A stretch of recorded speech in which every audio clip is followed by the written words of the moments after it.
오늘 살펴볼 부분은 파사 성녀의 사명입니다. 예수님께서 파사 성녀에게 사명을 주시는데 너는 이러이러해야 된다라고 하는 그 사명을 주시는 부분들을 한번 살펴보겠습니다. 첫 번째로는 성서에서 잘 알려진 진리인 모든 인간 존재에 대한 하나님의 자비로우신 사랑을 사람들에게 상기시킬 사명. 성서에서 이미 잘 알려진 진리입니다. 모든 인간에 대한 하나님의 자비로우신 사랑을. 그런데 이것이 왜 바울사 성의 사명이 되어 있는가? 다시 상기시킬 사명이에요. 이것은 인류가 잊어버렸다는 이야기예요. 교회가 잊어버렸고 하나님 자비로우신 사랑에 대해서 자비 자체에 대해서 잃어버린 거예요. 그렇게 함으로 인해서 우리가 역사적으로 살펴보면 초세기 교회 때부터 쭉 이렇게 중세를 지나서 오죠. 그게 봤을 때 우리는 수없이 많은 상황들이 펼쳐져 있는 것을 봅니다. 물론 세계사회의 기록과 교회사의 기록이 다르죠. 그렇지만 전반적으로 본다면은 엄청나게 많은 일들이 있었음을 우리가 알 수 있죠. 십자군 전쟁부터 시작해서 그 다음에 46년경에 예루살렘 멸망, 뭐 한납부터 시작해서 모든 이런 부분들까지 다 이제 흩어져 나가는, 그래서 이스라엘 백성이 또 1900년 이상의 시간을 떠돌이 생활을 하게 되는 그 배경도 나오게 되고, 여하튼 이런 그 부분들을 살펴보면 어떻게 보면 전쟁의 역사 속에 파묻혀버리는, 그래서 선교를 하기 위해서는 사람을 죽일 수밖에 없는 이런 희한한 하나님의 자비로운 사랑이 아니라 정복하기 위해서 또 혹은 그리스도 교인으로 만들기 위해서 학살하고 뭐 학대하고 여러 가지 부분들, 물론 이 부분들은 제가 얘기할 수 있는 부분이 될 수도 있다고 생각을 해요. 왜냐하면 교회가 이미 이 부분에 대해서 잘못된 부분은 충분히 교황님도 다 사과하셨던 대목들이에요. 세계에 대해서, 세상에 대해서. 뭐 잘못된 것은 잘못된 거예요. 그러나 그것이 왜 그렇게 일어났을까? 왜 선교를 하는데 그런 식으로 되어 있었고, 또 여러 가지 세계사 안에서 드러나는, 교회사 안에서 드러나는 수없이 많은 일들이 있었을까에 대한 의문들, 그리스도교인의 박해, 뭐 이런 여러 가지 정황들, 이 역사를 살펴보면 아주 말도 못할 만큼 큰 어떤 파고가 있죠. 그래서 이런 부분들 하나님의 영광을 위해서라는 기체 아래 수없이 많은 사람들이 죽었던 그런 시간들도 지났었고, 그곳에서 과연 하나님 영광을 위해서 무엇을 했을까? 하나님 자비에 대해서 선포하지 못했다는 거죠. 복음이 처음에는 하나님 자비로운 사랑에 대해서 분명하게 선포를 했는데 이것이 자비롭다는 것을 강요하는 시대로 넘어가 버린 거예요. 하나님 자비롭지? 믿지? 안 믿어? 그럼 너 죽어. 이런 식으로. 물론 제가 말하는데 좀 과장된 것이 없지 않아 있습니다. 감안하고 들으십시오. 그냥 역사적으로 일어났던 큰 굵은 줄기들을 지금 판단하고자 하는 것이 아니에요. 결과적으로 보면 초세기 교회 때부터 지금 이 땅에 이르렀을 때에 지금 사실은 우리 주변들을 살펴보면 오늘도 태풍이 올라온다 그러죠. 여기는 아직까지 바람이 안 불고 있습니다만은 또 얼마나 많은 문제들이 생길까에 대한 두려움들, 폭염도 30일 이상이 지금 넘어가고 있고, 도대체 여기서 우리 교회는 또 우리 자신들은 스스로 무엇을 다시금 대주포 봐야 될 것인가. 글쎄 우리가 하나님에게서 눈을 떼는 순간에 우리 어떤 모습을 보고 있냐면 뒤에서 막 산이 무너지고 있는데도 불구하고 어쩌면은 농작물을 건사하려고 오늘은 깻잎을 따서 먹을까? 고추를 따서 먹을까? 이러고 있는 사이에 뒤에서는 뭡니까? 산사태가 일어나서 파묻으러 내려오죠. 우리는 하느님 안에 긴장하지 않으면, 하느님 사랑 안에, 하느님 자비에 의탁하지 않으면 어떤 상황이 벌어지냐면 이렇게 벌어지는 거예요. 벌이 날아와서 딱 찌를 때에 자기가 고통을 느낄 때 그때 아이고야 큰일 났네 이렇게 하는 거예요. 이 무뎌짐, 영원한 생명에 대한 그런 무뎌짐, 참된 가치에 대한 것, 사랑에 대한 것, 한 자비에 대한 것을 잊어버리기 때문에 사람들은 직접적으로 자기가 어떤 그 상황에 부딪히기 전까지는 뭐 그래 우크라이나에서 전쟁이 일어났나 보다, 뭐 러시아로 뭐 어떻게 되었나 보다, 이스라엘이 레바논을 폭격했나 보다, 뭐 학교에서 폭탄이 떨어져서 수없이 많은 어린아이들이 희생됐나 보다, 그러면서 자기 일이에요. 그것을 하나님의 사랑의 지표의 어떤 배신 혹은 인류의 돌아섬에 대한 그런 악의 활동으로 보지를 못하는 거예요. 그게 돌고 돌아서 자기 발등에 딱 떨어질 때만 이거 왜 이럴까? 이것은 바로 거룩함의 부족이에요. 신앙의 부족이라고 해도 말이 됩니다. 하나님께 어떡하지 못했고 하나님 자비에 대해서 알지 못했던 순간들 때문에 이런 문제가 벌어진 거예요. 구약에도 보면 롯이 도망을 갈 때에 뒤를 절대 돌아보지 말라 그랬죠. 근데 롯의 아내는 어떻습니까? 뒤를 돌아봐서 소금기둥이 됐어요. 세상에 대한 미련들이죠. 하나님 말씀의 신뢰의 부족. 우리는 어느 상인가 복음이라든지 하나님 말씀을 알아듣지를 못하고 그저 너무 양치기 소년 알죠? 또 혹은 너무 익숙해져 버려서 매번 긴장해야 되는 게 이 세상의 삶이에요. 민방위 훈련할 때에 사이렌 울리면 이거 그냥 가상이야 이러는데 진짜로 일어난다면 그때는 목숨이 없어지죠. 그것이 설사 그렇다 하더라도 100번 1000번이라도 똑같은 태도로 움직여야 돼요. 이게 우리가 언제 죽을지 모르는 그런 운명을 지닌 하나님 앞에서의 비참한 인간의 모습이에요. 그럼에도 불구하고 그것이 굳어져 버리면 어떻게 됩니까? 내일 하면 되겠지. 모레 하면 되겠지. 그래서 많은 사람들은 어떻게 합니까? 왜 성당에 안 나오세요? 예, 지금 우선 급한 것부터 좀 해놓고요. 그 사이에 자기가 죽는다는 생각은 절대 안 합니다. 응? 지금 먹고 살기 바빠서 성당 안 나간다. 먹고 사는 게, 먹고 살아야 되는 결과가 뭔지도 모르는 이런 인류의 비참한 모습은 어디에서 이 기인이 됐을까? 이 신앙의 끈이 잘라져 버린 거죠. 그러나 그렇다 하더라도 수없이 많은 여기에 답을 찾으려고 애를 써봤자 소용이 없어요. 그것은 이미 예수님이 답을 주신 거예요.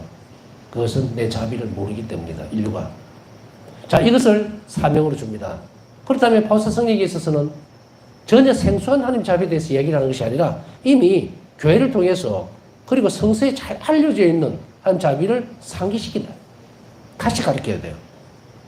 사실은 이제 자비 신심에 대해서 혹은 바울사 성령의 영성을 이렇게 공부하면서 따라가다 보니까 어떤 느낌이 드느냐면 신학교 때 신학을 배웠어요. 성서도 배우고 근데 이것이 글자로 이렇게 있다가 자비 신심을 만나고 바울사 성령에게 딱 도달을 하니까 어떻게 되냐면 이 글자가 살아 움직이는 거예요. 살아 움직인다는 것은 눈으로 본다는 의미가 아니에요. 내 삶으로 그게 녹아 들어와 있더라고. 그것을 보고 놀랐어요. 신앙이 살아있구나. 성서 말씀이 살아있구나라는 것은 이제 인류가 하나님 자비에 의탁할 때가 됐다. 그리고 그것은 무엇일까? 의탁하는 것은 가장 중요한 요소입니다. 왜 출렁거리면서 말이 말로 끝났을까? 왜 신학이 신학으로 끝났을까? 우리가 신학을 아무리 많이 안다고 해서 그것이 천국 가는 그런 단초가 되거나 그런 자격이 된다고 생각하면 큰 오산이에요. 머리가 아무리 커지면 뭐합니까? 영혼이 쪼그라들어 있는데. 우리가 신학을 배우는 것은 영성생활을 하기 위한 거예요. 뼈대를 만드는 작업이거든요. 뼈대를 안 만들고서는 허물어집니다. 제가 계속 강조하듯이 왜 공부해야 되는가? 왜 어렵고 복잡한 이 공부를 해야 되는가 하면 뼈대를 제대로 세워놓지 않으면 아무것도 안 돼요. 자, 여러분들의 기회를 만들어 준다고 칩시다. 첫째는, 자, 시간이 지금 하루밖에 안 남았어요. 그리고 비는 한 번밖에 안 온다고. 자, 어떻게 할 겁니까? 어떻게 이것을 지혜롭게 쓰겠습니까? 많은 사람들이 어떻게 합니까? 구덩이를 팔든지 물을 담을 곳을 만들겠죠. 물통을 최대한 크게 만들 거 아니에요. 근데 이 말을 못 알아듣는 사람은 바가지 하나 들고 있다가 바가지. 예? 바가지 들고 있는 물을 다 먹으면 끝나요. 지혜로운 사람은 물통을 만들어서 거기에 이렇게 재워놓죠. 채운단 말이에요. 물을. 신학이라는 것은 이거예요. 이게. 물통에 물통을 만드는 작업이에요. 그래서 여러분들이 이 자비 신심을 머리로서 지성적인 노력으로서 배워야 되는 이유는 물통을 만든 뒤에 그 다음에 신학적인 경험들이 그 안으로 들어가거나 혹은 신앙적으로 부족한 부분은 그 수도꼭지를 열어서 물을 마셔야 된단 말이죠. 이래야 살아있는 거잖아요. 사실 본당 신부할 때 이렇게 돌아가 보면요. 신자들에게 참 아쉽다. 젊은 시절에 너무 많은 걸 가르치려 애를 써야 됐을 텐데 너무 많은 시간을 포기하고 살았구나. 아이고 신자들 오겠습니까 신부님. 그런 거 안 해도 됩니다. 이런 것에. 기껏 해봐야 6개월생들이에요. 6개월생. 우리는 그 먹고 살기 위해서 공부를 몇 년을 합니까? 뭐 농땡이치는 어쨌든 간에 12년 기본적으로 그죠? 중학교 고등학교까지 하더라. 그까지만 딱 해도 12년이에요.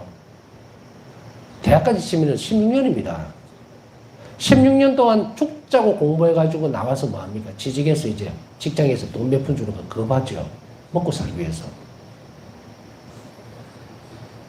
그런데 영원한 생명으로 살아가야 될 사람들이 6개월의 교리기간으로 끝난다는 것은 이 뭔가 이상하죠? 잘못돼도 한참 잘못됐다는 얘기죠. 그러나 지금이라도 이제 그 시간을 건너뛰었다 치더라도 여러분들에게 주는 이 부분들을 노력을 해서 잘 하되 왜 저걸 배울까? 한번 봤다. 나 들었다. 사실 제가 강의를 여기 와서 월피정을 하고 강의를 하면서도 보면 볼수록 계속 모르겠어요. 볼수록. 어떤 때는 이 각도에서도 보고 저 각도에서도 보고. 여러분들 계속해서 반복해서 죽을 때까지 이것을 익히고 살아내야 됩니다. 그래서 이 글자 하나하나가 내가 아는 이런 문구들이 살아서 움직여야 돼요. 내 삶에서. 그래서 그것이 성령의 도움에 의해서 내가 이거 들었었는데 그래 지금 이 상황에는 이렇게 해야 되겠다. 딱 살아 움직여야 돼요. 주님께서 내가 이 시간에 일기에 보니까 바울사 성령에게 우리 이렇게 하라고 하셨다. 떠오르면 그게 바로 실행돼야 돼요. 지성적인 것이 내려와서 실행이 되어줘요. 그래야만 뭐가 자랍니까? 영혼이 자란다. 예수님 영혼을 닮을 수 있는 길은 이 길을. 그래서 바울사 성령은 없는 것을 만들어 놓은 것이 아니고 성서적 진리들을 다시 상기시키라는 사명을 받게 되고요. 두 번째는 온 세상에 필요한 은총들을 청하기 위해 하나님의 자비에 대한 흠숭의 새 형태들을 전달할 임무. 온 세상에 필요한 은총들을 청하기 위해서 하나님의 자비에 대한 흠숭의 새 형태들. 하나님 자비를 흠숭해야 돼요. 그래야만 이 땅에 자비가 흘러옵니다. 우리가 무슨 수로 사람들이 보면은 말은 하면서도 무슨 말인지 몰라. 하나님 영광을 위하여. 하나님 영광이 뭡니까? 하나님께서 영광을 받으시려면 뭘 해야 돼요? 하나님께서 자비롭다는 사실을 내가 인정하고 받아들이고 사람들에게 권고하고 그것에 대해서 거룩하게 다가갈 때 그때 하나님이 영광을 받으시는 거예요. 일을 하고 건물을 짓고 뭘 하고 이게 하나님 영광 받으신다고? 아니에요. 흠숭하는 태도가. 그 태도를. 그래서 신앙은요. 단적으로 한 단면을 본다면 이렇게도 얘기할 수 있겠다라는 거예요. 뭐냐면 우리 신앙생활의 결정체는 예수 그리스도의 순환을 인정하는 겁니다. 그리고 감사하는 거예요. 그리고 받아들이는 겁니다. 그랬을 때 아버지는 나를 인정해 주는 거예요. 아버지께서 인간에게 요구하고 바라시는 건 한 가지입니다. 내 아들의 희생과 자비로움에 대해서 인간을 위해서 자비를 베풀기 위해서 저렇게 목숨을 내놨다는 사실을 알아주는 거예요. 인류가. 그걸 알아주고 잘 사는 거예요. 의탁하는 겁니다. 그것이 하나님의 영광을 드러낸다. 하나님의 뜻을 실행한다. 이 모든 것이 그 하나로 다 집약되어집니다. 만일 인류가 예수 그리스도의 희생에서 등을 돌릴 때 그때 멸망하는 거예요. 하나님의 정의는 이 부분이에요. 예수님께서 목숨을 내놓으시면서까지 당신의 자비를 우리에게 베푸셨다는 사실을 인류가 잊어버릴 때, 등을 돌릴 때, 그때 하나님의 정의는 가차없이 나가요. 반대로 돌려보면 하나님의 자비를 흠숭하면 주어지죠, 인류에게.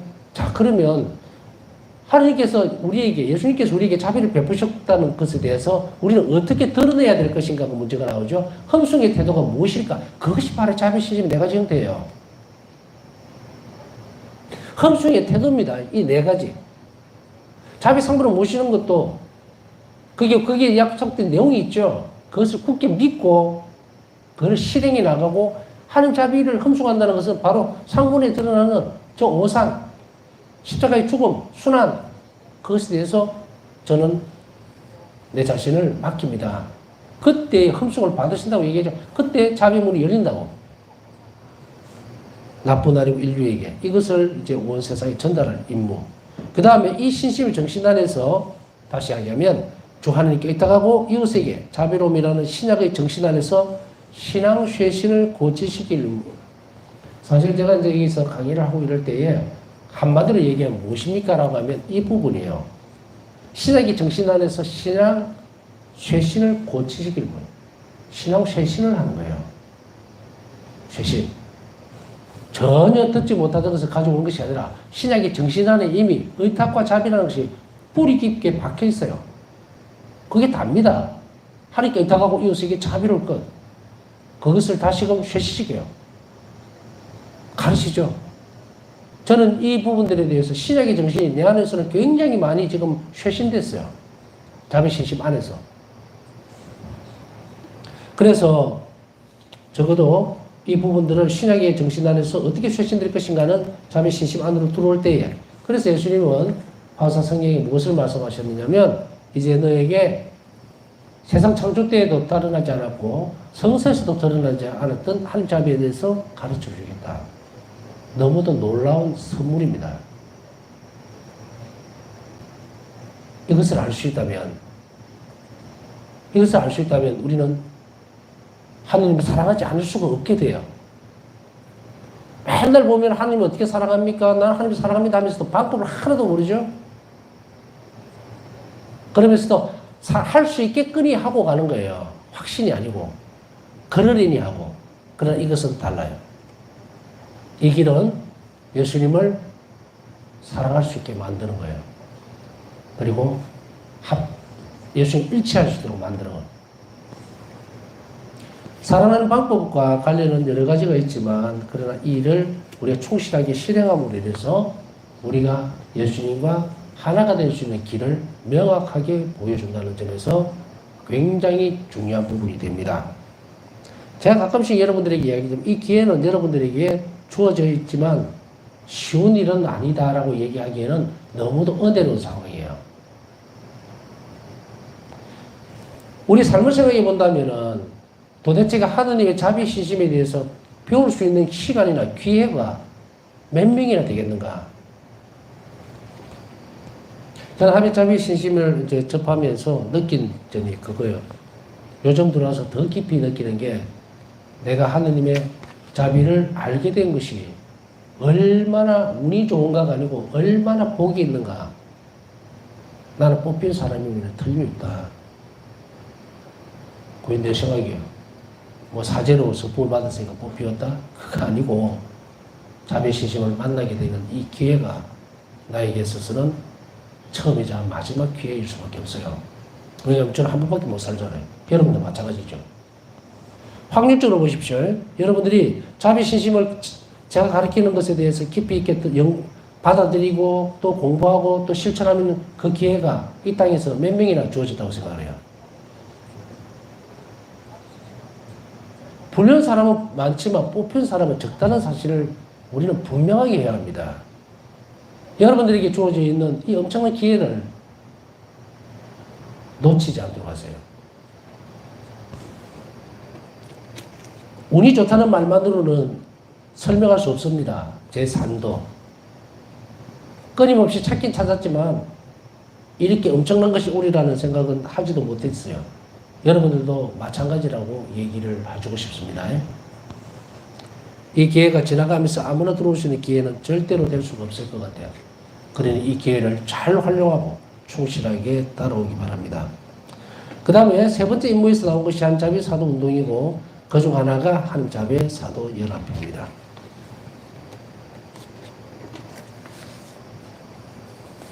그 다음에 제목이 하나님 자비에 대한 신심의 핵심. 첫 번째로 하나님의 자비에 대한 인간의 응답편입니다. 하나님의 자비에 인간이 어떻게 응답할 것인가? 그것은 바로 하나님에 대한 의탁이다.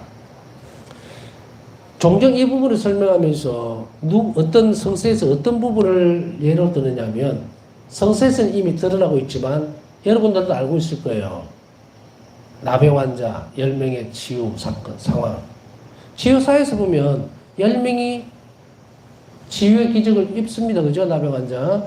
그러나 그 중에서 내가 자비를 하나님께 입었다는 사실을 알고 돌아온 사람은 한 명밖에 없었죠. 예수님은 대무수입니다. 나머지 9명은 어디로 도망갔느냐 이 말이죠. 이 말은 아주 부드럽게 표현하면 의탁하러 온 사람은 너 하나밖에 없었느냐. 여기에서 보면 나병 환자가 오도 가도 못해요. 죽은 목숨이에요. 이것은 우리가 그 시대에 안 살아봐서 모른다라고 하기에는 너무도 비참한 사람입니다. 우리 코로나 때도 보세요. 전염병이 딱 돌고 나니까 사람하고 사람 사이가 다 갈라지죠. 관계가 전부 다 떨어지라고 격리시키고, 그죠? 접근 못하게 하고. 그러나 코로나는 눈으로 봐서 표가 안 납니다. 표가 안 나요. 그러나 나병 환자들은 어떤 상황이었을까? 그런데 복음에서 이야기하고 있는 나병 환자의 상황을 본다면은 이 나병 환자들이 격리가 안 돼서 있었다는 것도 혹은 예수님의 소문을 듣고 분명히 이들을 격리시켰을 텐데 왜냐면은 죄라는 것이 어떤 표본적인 부분이 되는 거예요. 병이라는 게. 그런데 지독한 병이 걸렸기 때문에 천벌을 받았다 생각했을 것이고 그래서 나병 환자들은 마을하고 완전히 동떨어진 동굴이라든지 이런 쪽으로 다 몰려 들어갔어요. 그 상황을 만약에 살펴본다면 이들이 10명이 죽게 살기로 왔다는 거겠죠. 예수님에게. 그렇게 키를 쓰고 온 그것이 결국은 기적으로 치유가 되는 것으로 바뀌었음에도 불구하고 얼마나 놀라운 일들이 벌어지는지 하나님 자비가 다 입었다고 생각해도 돌아오는 사람은 한 명밖에 없었다면 우리에게 있어서 무엇을 시사를 하겠습니까? 이 복음이 드러내주고 있는 이 사건은 우리에게 엄청난 것을 요구하는 거예요. 우리가 하나님에게서 일반적으로 살아가면서 은총을 입을 수 있습니다. 뭐 자식들도 잘 자라고 잘 성장하고 시집장가 잘 가고 자식도 잘 놓고 뭐 부유하게 살고 경제적 어려움 없이 산다. 그래서 나는 참 신앙생활 잘하고 있다. 착각하지 마세요. 일반적으로 드러난 은총은 누구에게나 주어져 있는 거예요. 하나님의 사랑에서 주는 것이 아니에요. 그 상황 자체가 돌아왔던 그 나병 환자처럼 의탁하는 태도로 돌아가지 않는다면 그래서 이웃에게 자비로운 태도로 드러나지 않는다면 그 삶은 아무 쓸모가 없는 삶이 되어버리는 거예요. 믿는 사람과 믿지 않는 사람의 삶의 차이가 뭡니까? 그저 믿었으니까 나는 교회 다니니까 더 잘 살아야 됩니까? 재산이 더 많아야 돼요? 더 건강해야 됩니까? 다른 사람 보기에? 그래서 아이고 성당에 가면 돈도 생기고 떡도 생긴다. 그래서 와야 됩니까? 아니거든요.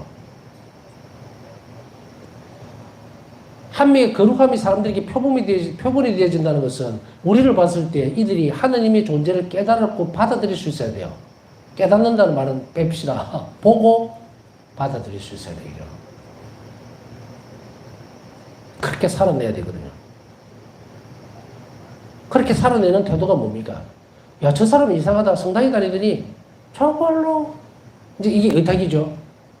많은 부분에 있어서 뭐 드러날 수 있는 어떤 특성들로 이렇게 이루어지니까 저 사람 참 괜찮네. 드문 사람이야. 성당에 가면 다 저렇게 되나? 나도 예수님 한번 믿어볼까? 삶으로 드러내는 부분이어야 되는데 그 삶의 표본이 뭡니까? 저 사람이 자비로운 사람으로 다른 이들에게 보여질 때요. 그리고 어떤 불행이나 어려움에도 역경에도 굴하지 않고 늘 하나님 중심적인 삶을 살아가려는 그런 사람이 되어야 되겠죠? 그렇다면 제대로 가는 거예요. 시작에 있어서 분명히 이 상황은 드러났음에도 불구하고 사람들은 건너뜁니다. 아까 앞에서도 설명드렸지만 불륜 사람 많지만 뽑힌 사람은 적다. 그랬을 때 여러분 뽑힌 사람이 되고 싶습니까? 아니면 불륜했으니까 그냥 마음대로 하세요 하고 끝낼 겁니까? 세례를 받았으니까 불륜 게 맞죠. 불륜했다고 해도 꼭 뽑아주기 위해서 불린 건가? 의탁과 자비로운 태도로 살지 못하면 뽑히지 못한다는 것도 알아들어야 돼요. 출석 체크만 한다고 해서 성적이 잘 나옵니까? 아니거든요. 그죠? 자비 신심을 귀동량으로 듣지 말라는 뜻에 써서 말씀드리는 거예요.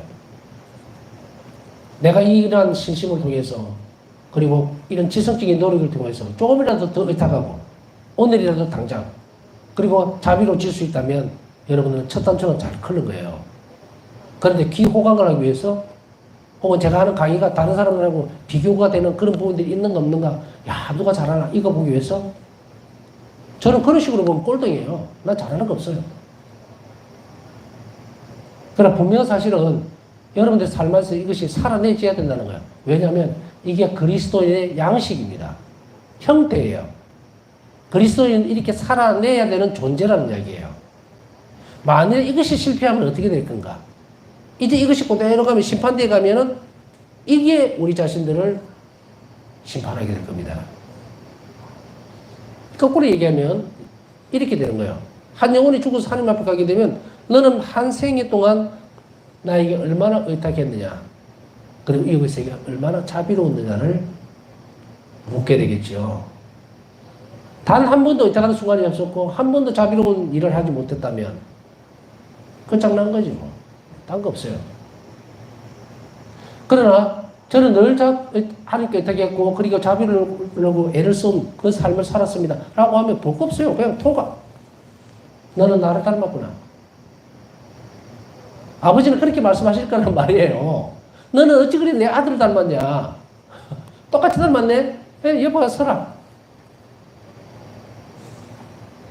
여러분들 양하고 염소는 육안으로 구별을 가시죠? 제가 무슨 말 하고 싶어 하는지 압니까?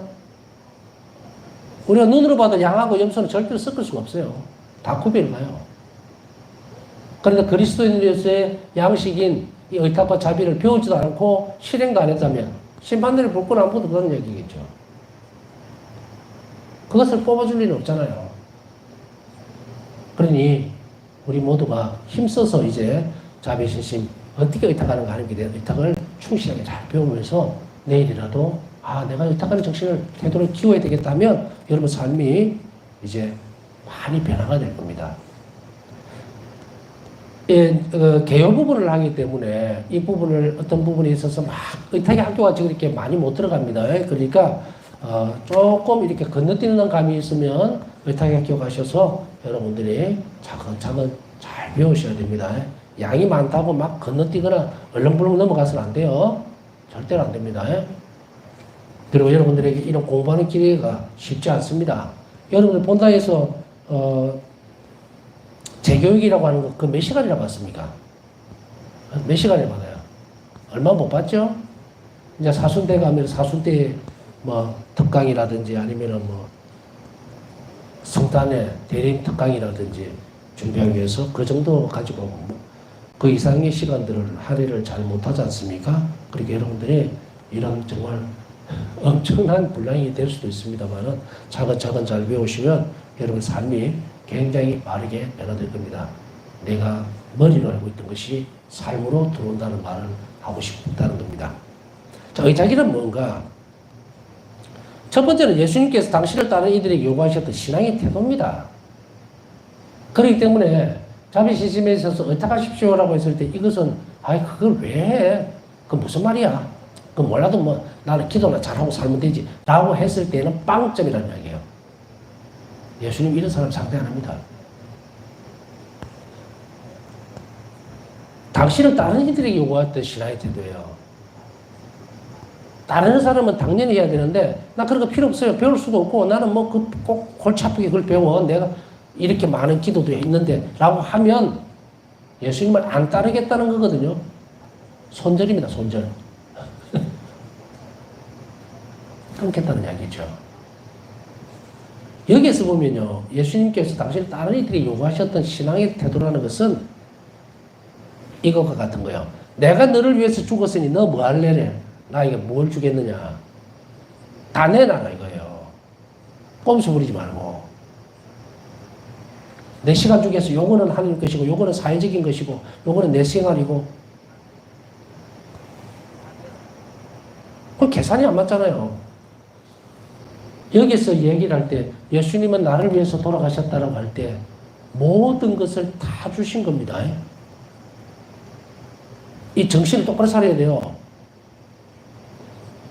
공생활 33년은 까먹어버리고 그 33년 동안 그 긴 시간 동안에 나를 끊임없이 자비롭게 대했다가 마지막 선에서 이것까지 주신 거예요. 이 역사를 기억하지 않으면 이 묵상입니다. 이걸 기억하지 않으면 우리 정신은 어디로 가버리냐면 바로 십자가로 바로 점프를 해버려요. 이렇게. 아이고 예수님 나를 위해서 돌아가셨고. 근데 그 사이에 나하고 예수님 그 사이에 아무것도 없어요. 삶의 역사가 없어요. 역사가. 어떻게 그걸 이런 사람이 어떻게 사수시기에 십자가의 길을 가면서 묵상을 하겠어요? 십자가 앞에 서면서 무슨 묵상을 할 겁니까? 이거 점프를 해버렸는데. 의탁의 태도는요, 이제 갈아 넣는 거예요. 갈아 넣는 거. 예수님이 나를 얼마나 사랑하셨는지, 예수님 33년은 지금 내 삶에 60이 됐든 80이 됐든 그 삶 전체를 다 보고 있는 거예요. 그 시간 동안에 켜켜이 예수님 33년의 그 희생, 자비로 전부 다 내 인생 80 안에 다 녹아 들어와 있다고. 어릴 때부터, 태어날 때부터 나를 사랑하셨으니까. 그걸 찾아내고 엮어내지 않으면 우리는 굉장히 여기에서 구멍이 뽕뽕뽕 나죠. 그래서 예수님은 어느 때는 내가 자라면서 진짜 집이 너무 가난해서 다른 애들한테 모욕도 많이 당하고 바지도 빵꾸난 바지만 입고 마찬가지예요. 옛날에 여러분들 다 기억하시죠? 나이가 젊은 분들이 기억을 못하겠지만 저도 뭐 어릴 때 보면은 몸에 팔꿈치에 천조각 돼가지고 왜냐면 이 맨날 이런 빵꾸가 난 걸 물려받으니까 옷을. 그렇게도 그게 크게 부끄럽다 이런 것도 없었어요. 지나간 시간 동안에 그나마 그렇게 나를 돌봐주는 하는 게 대한 기억이 남아있는 건데 사람들은 그 부분을 벽돌 빼듯이 쏙쏙 빼버리죠. 그래서 자신이 불행했는데 뭐 어쩌니 뭐 이렇게 자기의 역사에 구멍이 뻥뻥뻥 뚫려 있으면 예수님하고 연관 관계가 의탁하는 태도에도 구멍이 다 나버려요. 그렇기 때문에 이것은 딱 출발이 이거예요. 내가 너를 위해서 죽었으니 너도 다 내놔. 이게 의탁입니다. 물론 이걸 기반으로 해서 그래 내가 다 드려야 되는데 뭘 드릴까요? 라고 할 때 그때 이제 이 태도가 나오는 거예요. 두 번째로는 모든 상황에서 단순하게 천상과 아버지의 자비로우신 사랑과 전능이 끝없이 신뢰하는 어린아이의 태도예요. 단순하게 아버지 선하심에 큰애 맡기는 그런 어린아이를 태도를 얘기합니다. 모든 상황입니다. 모든 상황을 복잡하게 안 보려고 하면 하나님 허락 없이는 어떤 일도 일어나지 않을 거라는 뿌리 깊은 신념에서 출발해야 돼요. 아버지는 선하신 분이고 나를 죽이지 않는다는 거예요. 그래 지금 벌어지고 있는 이 상황이 너무 비참하고 힘들고 고통스러울지 몰라도 내가 하는 길에 의탁만 한다면 이 부분을 뒤집어 놓는 그게 설사 악에서 나온 것이라 하더라도 아버지는 그것을 나에게 좋은 것으로 바꿔버리려고 하고 준 거거든요. 만약에 그것이 나를 물려고 한다면 아버지는 허락 안 해준다. 아버지는 그 상황을 악한 것이라도 바꿔서 선으로 주실 수 있는 분이라는 것을 확실하게 내가 고백해낼 때, 그 태도가 있을 때에, 그때에 바로 어린아이 같은 태도가 요구되집니다. 물론 지금 이제 어린아이 같은 태도라고 얘기를 하고 있습니다만, 이건 대전제입니다. 이리로 가서 가야 된다는 거예요. 지금 당장 이걸 한다? 그럼 바로 성인이지 뭐. 그러니까 어디로 가야 될지만 방향을 우리가 잘 살펴볼 필요가 있다는 것을 우리가 알아들어야 되겠죠. 오늘은 묵상하면서 어린아이와 같이 의탁할 수 있는 그런 기본적인 태도, 마음가짐, 또 신념, 믿음이에요. 사랑 이런 것들을 주시라 하면서 청하도록 했으면 좋겠습니다. 남으신 묵상하면서 오늘 기도하신 분들 자비인 것을 또 함께 기억해 주시기 바랍니다.